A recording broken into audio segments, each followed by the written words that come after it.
ತಮ್ಮ ಜೊತೆಗೆ ಸೇರಿಸ್ಕೊಂತ ಇಲ್ಲ. ಪಕ್ಷದ ಕಚೇರಿ ಯಾವ್ದಂತ ನಡೆದಂತ ಸಭೆಯಲ್ಲೂ ಕೂಡ ಯಾವಾಗಲೂ ಹೋಗಿಲ್ಲ. ಇಲ್ಲ, ಪಕ್ಷದ ಕಚೇರಿಗೆ ಅವ್ರು ಕರೆದಾಗ ಮಾತ್ರ ನಾನು ಹೋಗೋ ಅವಕಾಶ ಇರುತ್ತೆ. ನಾನು ಪಕ್ಷ ಸೇರೋವರೆಗೂ ಆ ಅವಕಾಶ ನನಗಿರಲ್ಲ. ಆ ಇನ್ವಿಟೇಷನ್ನು ಪಕ್ಷದ ವತಿಯಿಂದ ಬರಬೇಕು. ನಮ್ಮನ್ನ ದೂರ ಇಟ್ಟಿದ್ದಾರೆ ಅನ್ನೋದು.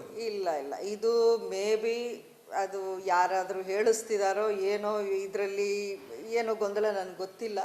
ಅಂಥದ್ದು ನನಗೆ ಗೊತ್ತಿರೋ ಮಟ್ಟಿಗೆ ಏನಿಲ್ಲ. ಪಕ್ಷದ ಲೀಡರ್ಸ್ ಎಲ್ಲರೂ ನನ್ನ ಟಚ್ಚಲ್ಲಿದ್ದಾರೆ. ನಮ್ಮ ಲಾಸ್ಟ್ ಎಲೆಕ್ಷನಲ್ಲಿ ನಿಂತು ಡಿಫೀಟೆಡ್ MLA ಕ್ಯಾಂಡಿಡೇಟ್ಸ್ ಯಾರಿದ್ದಾರೆ ಅವರೆಲ್ಲ ನಮ್ಮ ಮನೆಗೆ ಬಂದಿದ್ದಾರೆ. ನಾರಾಯಣಗೌಡರು ಅದರಲ್ಲಿ ಸೀನಿಯರ್ ಇದ್ದಾರೆ, ಅವರೂ ಸಹ ನನ್ನ ಜೊತೆಯಲ್ಲಿ ಟಚ್ಚಲ್ಲಿದ್ದಾರೆ. ಜೊತೆಗೆ ಎಲ್ಲರೂ ಮಂಡ್ಯ ಇರ್ಬೋದು, ಮದ್ದೂರು ಇರ್ಬೋದು, ಮಳವಳ್ಳಿ ಇರ್ಬೋದು, ಇಲ್ಲಿ ಈಗಷ್ಟೇ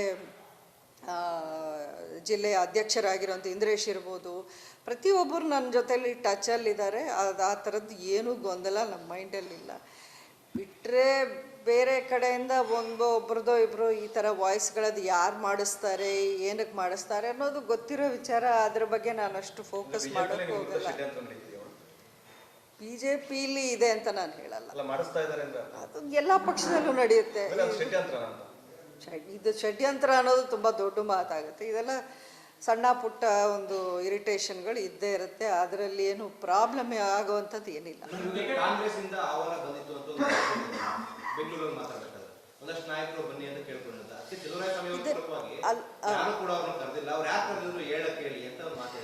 ಅಲ್ಲ, ಇದು ಆಹ್ವಾನ ಅಂತ ನಾನು ಹೇಳಿದ್ದು, ನೀವುಗಳು ಪ್ರಶ್ನೆ ಕೇಳಿದಾಗ ನಿಮಗೆ ಕಾಂಗ್ರೆಸ್ಸಿಂದ ಯಾರಾದರೂ ಅಪ್ರೋಚ್ ಮಾಡಿಲ್ವಾ, ಕೇಳಲಿಲ್ವಾ ಅಂದರೆ ಖಂಡಿತ ಕೇಳ್ತಾನೇ ಇರ್ತಾರೆ.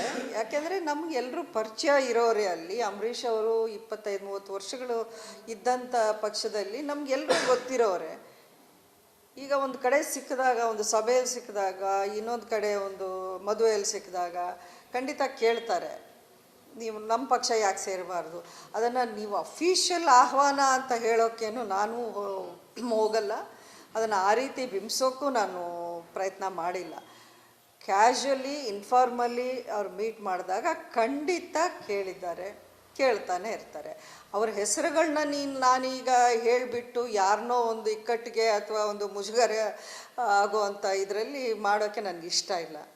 ಚೆಲುವರಾಯಸ್ವಾಮಿ ಅವರು ನನ್ನನ್ನು ಪರ್ಸ್ನಲ್ ಆಗಿ ಕೇಳಿದ್ರೆ ಖಂಡಿತ ಅವ್ರಿಗೆ ನಾನು ಹೇಳ್ತೀನಿ ಅದು ಯಾರು ಅಂತ. ಮತ್ತೆ ಒಂದು ಪದ ಬಳಸಿದ್ದಾರೆ ಮೇಡಮ್, ಈ ಬಾರಿಯ MP ಚುನಾವಣೆಯಲ್ಲಿ ನಾಟಿ ಮತ್ತೆ ಹೈಬ್ರಿಡ್ ಅನ್ನೋ ಒಂದು ಪದ ಬಳಸಿದ್ದಾರೆ. ನಾಟಿ, ಮಂಡ್ಯ ನಾಟಿ ಅವರಿಗೆ, ನಾಟಿ ಅದು ನಮ್ಮ ಪಕ್ಷ, ನಾಟಿ ಆಗಿರೋದು ಅವ್ರು ಗೆಲ್ತಾರೆ ಅಂತ ಹೇಳಿದ್ದಾರೆ. ಚೆಲುವಣ್ಣ ಅವ್ರಿಗೆ ಒಂದು ಮಾತು ನಾನು ಹೇಳೋಕ್ಕೆ ಇಷ್ಟಪಡ್ತೀನಿ. ಇದನ್ನು ನಾನು ಅಷ್ಟು ಸೀರಿಯಸ್ ಆಗಿ ತಗೊಂಡಿಲ್ಲ, ಸೊ ಸೀರಿಯಸ್ ಆನ್ಸರು ಕೊಡೋಕ್ಕೆ ಹೋಗಲ್ಲ. ನಾಟಿ ಅನ್ನೋದು ನಮ್ಮ ಮನೇಲಿ ಅಡುಗೆಯಲ್ಲಿ ಇಟ್ಕೋಬೇಕು. ಪಾರ್ಲಿಮೆಂಟ್ ಇದು ತಮಾಷೆ ಅಲ್ಲ. ಪಾರ್ಲಿಮೆಂಟ್ ಹೋಗೋಕ್ಕೆ ನಮಗೂ ಒಂದಷ್ಟು ಒಂದು ಕ್ವಾಲಿಫಿಕೇಷನ್ ಇರಬೇಕು, ಒಂದು ತಿಳುವಳಿಕೆ ಇರಬೇಕು, ಒಂದು ನಾಲೆಡ್ಜ್ ಇರಬೇಕು. ಅಲ್ಲಿ ನಿಂತ್ಕೊಂಡು ನಮ್ಮ ಜಿಲ್ಲೆಯ ಒಂದು ಸಮಸ್ಯೆ ಬಗ್ಗೆ, ನಮ್ಮ ರಾಜ್ಯದ ಸಮಸ್ಯೆಗಳ ಬಗ್ಗೆ, ನಮ್ಮ ಭಾಷೆ, ನಮ್ಮ ನೆಲ, ನಮ್ಮ ಜಲ, ನಮ್ಮ ಮಣ್ಣು, ನಮ್ಮ ರಾಷ್ಟ್ರದ ಬಗ್ಗೆ ಧ್ವನಿ ಎತ್ತುವಂಥ ಒಂದು ಕನಿಷ್ಠ ಒಂದು ಕ್ವಾಲಿಫಿಕೇಷನ್ ಇರಬೇಕು ಅಂತ ನಾನು ಅಂದ್ಕೊಂಡಿದ್ದೀನಿ. ಸೊ ನಾಟಿ ಅನ್ನೋದು ಅವರು ಯಾವ ಅರ್ಥದಲ್ಲಿ ಹೇಳಿದ್ದಾರೆ ನನಗೆ ಗೊತ್ತಿಲ್ಲ, ಬಟ್ ಖಂಡಿತ ಪಾರ್ಲಿಮೆಂಟ್ಗೆ ಅದು ಅನ್ವಯ ಆಗೋದಿಲ್ಲ ಅಂತ ನನ್ನ ಅನಿಸಿಕೆ. ಈ ಬಾರಿಯ ಚುನಾವಣೆ ಸ್ವಾಭಿಮಾನ ಚುನಾವಣೆ, ಸ್ಥಳೀಯರವಾಗಿರುವಂಥವ್ರಿಗೆ ನಾವು ಟಿಕೆಟ್ ಕೊಡ್ತೀವಿ, ಸ್ಥಳೀಯರೇ ಕೈ ಹಿಡಿತಾರೆ ಅನ್ನೋಂಥದ್ದು ಹೇಳ್ತಾರೆ.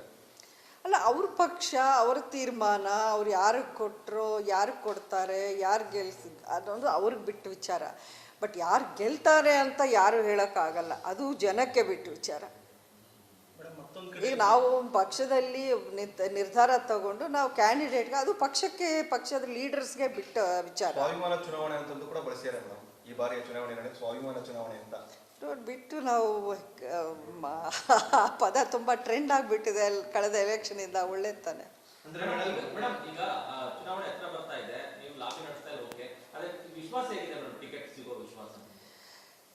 ನೋಡಿ, ಲಾಬಿ ಅನ್ನೋ ಪದಕ್ಕೆ ನಾನು ತುಂಬ ಅಗೇನ್ಸ್ಟ್. ನಾನು ಲಾಬಿ ಮಾಡಲ್ಲ. ಲಾಬಿ ಮಾಡೋಕ್ಕೆ ನನಗೆ ಅವಶ್ಯಕತೆ ಇಲ್ಲ. ಯಾಕೆಂದರೆ ನನ್ನ ಪ್ರಕಾರ ನಾನು ಪಾಲಿಟಿಕ್ಸಿಗೆ ಬಂದಾಗ ನನಗೇನು ಇದರಲ್ಲಿ ಎಕ್ಸ್ಪೀರಿಯೆನ್ಸು ಇರಲಿಲ್ಲ. ನಾನು ಬರ್ತೀನಿ ಅಂತಲೂ ಅಂದ್ಕೊಂಡು ಬಂದಿಲ್ಲ. ಇಲ್ಲಿ ಏನೇನೋ ಆಕಾಂಕ್ಷೆ, ಆಸೆ ಏನೇನೋ ಆಗಿಬಿಡಬೇಕು ಅನ್ನೋ ಉದ್ದೇಶ ಇಟ್ಕೊಂಡು ಬಂದವಳಲ್ಲ ನಾನು. ಜನ ಆವಾಗ ನನ್ನನ್ನು ಕೇಳಿದ್ರು, ಮಂಡ್ಯದ ಜನ ಅಂಬರೀಷ್ ಅವರನ್ನು ತುಂಬ ಹೆಚ್ಚಿನ ಅಭಿಮಾನ, ಹುಚ್ಚರಂತೆ ಇದ್ದಂಥ ಅಭಿಮಾನ ಮಂಡ್ಯದಲ್ಲಿತ್ತು ಅಂತ ಅವ್ರಿಗೆ ಅವರ ಜಾಗದಲ್ಲಿ ನನ್ನನ್ನು ನೋಡಬೇಕು, ನೀವು ನಮ್ಮ ಕೈ ಬಿಡಬಾರ್ದು ಅನ್ನೋ ಒಂದು ಒತ್ತಾಯದಿಂದ ನಾನು ಬಂದವಳು. ಹಾಗೆ ನನ್ನ ಆಸೆಯಿಂದ ನಾನು ಬಂದವಳಲ್ಲ.